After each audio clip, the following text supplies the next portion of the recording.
Y mire, para conversar sobre este tema, entro en contacto con José Antonio Centeno. Él es presidente nacional de la Cámara Nacional de la Industria de la Transformación. José Antonio, muy buenos días. Gracias por estar con nosotros en el informativo de fin de semana. ¿Qué le parece esta medida que se está discutiendo ya en el Congreso de la Unión? Gracias, Alejandro. Muy buenos días. Lo primero, decirte que, en efecto, el Senado de la República llevó a cabo un ejercicio llamado Parlamento Abierto, en donde algunos representantes de la iniciativa privada acudimos y expusimos cuál era nuestra visión en este sentido. Y ahí, a partir de la opinión personal y en representación de Canacintra, expusimos nuestra complacencia en el sentido de entender que el trabajador merece tener un periodo vacacional que le permita tener una recuperación física, pero también mental, y tener la capacidad con ello de volver al trabajo y ser más productivo. Esto no lo ponemos en duda, pero sí cuestionábamos la viabilidad de hacerlo en este momento y de hacerlo de esta forma tan drástica. Venimos saliendo de una pandemia en donde hoy lo que nos ocupa principalmente es el tema de la recuperación económica. Principalmente me preocupa el impacto que puede tener en las micro, pequeñas y medianas empresas, que algunas de ellas solamente tienen 1 o 2 empleados y que con esta medida se verán obligados a contratar un empleado más, y esto impactará de manera importante en los costos de producción. En general, esta medida, si bien puede generar un beneficio al trabajador en el sentido de darle un mayor descanso y con ello contribuir también a una mejor calidad de vida, con lo cual estamos totalmente de acuerdo, no veo yo una estrecha relación con la productividad, como se menciona, que hay muchos estudios y que está demostrado. Yo no he visto ninguno de esos estudios, pero suponiendo que así fuera, es importante que para que el trabajador pueda gozar de vacaciones, lo primero que goce es de trabajo. Entonces, lo primero que hay que cuidar también es las fuentes de empleo. En esta pandemia se perdieron muchos miles de empresas, sobre todo micro y pequeñas, que han estado generando el empleo para este país. Por eso creo que vale la pena considerar el que no se tomen iniciativas en las que solamente se vea una fracción de la problemática y se aborden de forma conjunta para abonar a incrementar la productividad de las empresas. Se habla de que esta reforma está orientada a generar un mayor nivel de productividad, pero no se toma ninguna otra medida adicional como reducir la carga burocrática o la carga fiscal o la carga regulatoria en que muchas empresas se ven sometidas. Creo que por ahí tendríamos que estar también contribuyendo y viendo el problema de forma integral para construir soluciones que propicien un mejor nivel de competitividad para las empresas. ¿No considera que del lado del trabajador hay un rezago cuando otros países como Perú, Costa Rica, incluso Cuba, tienen a veces hasta más de 15 días de vacaciones por año trabajado?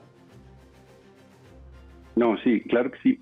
Yo creo que deberíamos de estar hablando de que el trabajador goce no solo de 12 días, incluso más de estos 12 días. Lo que creo que hay que cuidar la forma en la que lo hagamos.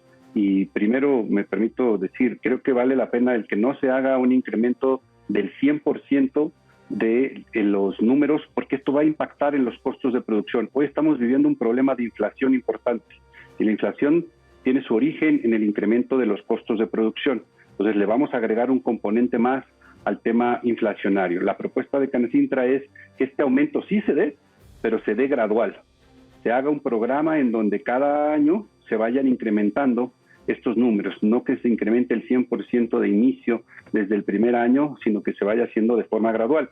Pero la siguiente propuesta es que así como se haga esta reforma, hagamos también otras reformas y construyamos políticas públicas que le permitan a las empresas tener un mayor nivel de productividad, de competitividad, reducir sus costos de cumplimiento de trámites regulatorios, abatir la corrupción, mejorar la inseguridad, porque los costos de inseguridad también le pegan a la competitividad de las empresas. El problema no es, en materia de competitividad, solamente lo que el trabajador goza de vacaciones. Y tampoco la salud mental del trabajador depende solamente de su periodo vacacional. Depende de que cuando salga de vacaciones también pueda gozar de seguridad, de que cuando viaje en carretera para salir de vacaciones no lo asalten. Todo eso depende de la seguridad. Por eso lo que yo digo es, si reducimos la discusión solamente a ver el problema en el número de vacaciones, pues no vamos a estar resolviendo de forma integral la problemática. Creo que la invitación a los legisladores es a que abordamos el tema de manera conjunta. ¿Cómo han vivido ustedes el tema del trabajo en casa en muchas empresas que les resultó provechoso el asunto de la pandemia para mandar a los trabajadores a casa y que les funcionó? Pero también se habla de que a veces el hecho de trabajar en casa significa también una carga excesiva de labores. Mira, esto varía de caso en caso y por supuesto de actividad en actividad. Hay algunas actividades que sí se pueden desempeñar de manera remota, puesto que las funciones que desempeña el trabajador tienen que ver más con funciones administrativas que lleva a cabo a través de una computadora o de un teléfono celular conectado a Internet, y estas funciones son perfectamente posibles. Pero hay también un gran número de trabajadores, el gran número de trabajadores que están involucrados directamente en las áreas de producción, y en esos pues no existe la posibilidad del trabajo a distancia. Creo que ahí es donde tenemos que entender la diversidad de empresas, la diversidad de giros, la diversidad de sectores industriales y los retos que esto implica. No se puede dar una misma solución para todos. José Antonio, entonces, ¿ustedes van a hacer labor de convencimiento todavía con el Senado de la República, los diputados, para que reconsideren la petición que ya habían hecho y que siguen demandando? Sí, nosotros vamos a insistir en la importancia de que esta modificación se dé, pero se dé de forma gradual para que el impacto no sea de forma negativa, sino que se dé como se pretende en forma positiva. Y de esta manera las empresas pueden ir previendo. Porque además, quiero decirte, Alejandro, que existe hoy otra problemática específica y que esta medida puede recrudecer. Al momento de que se incrementa el 100%, se hace el día de vacaciones, se hace necesario la contratación de nuevo personal que supla estas ausencias. Hoy ya hay a nivel nacional un déficit para la contratación de personal. Hoy las empresas, la industria sobre todo, está batallando para poder reclutar gente, para poder trabajar y cubrir las vacantes. Entonces se va a incrementar esta problemática. Muy bien. Gracias, José Antonio Centeno, presidente nacional de la Cámara Nacional de la Industria y la Transformación. Que tenga buen día. Gracias a ti, Alejandro. Buen día.